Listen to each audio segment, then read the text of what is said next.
Alright guys, this one is for beginners. አቃለው ምትሉ እየሄዳችሁ ጀማሪዎች እንዳትቸኩሉ እናንተም በጣም ቀላል አይደለም እንጀምር። ዛሬ ስትሩም እንደምትሉት ቀላል አይደለም ብያችኋለሁ። ረጋ በሉ። ዛሬ መጀመሪያ ግን በሉልኝ today ነገ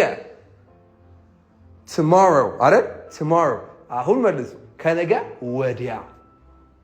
ይሄ ነው tomorrow ከነገ ወዲያ the day after tomorrow okay the day after tomorrow ያለው ቀን ከነገ በኋላ ብላችሁ ማስታወስ ትችላላችሁ the day after tomorrow ቶቶል ጠይቃችሁ ዛሬ today ነገ tomorrow ከነገ ወዲያ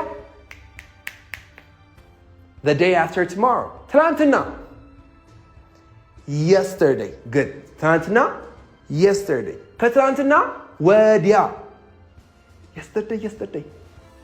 the day before yesterday the day before yesterday the day before yesterday you got it so ያየናቸው በቀላሉ እነዚህ ነው ዛሬ today ነገ tomorrow ትናንትና yesterday ትናንትና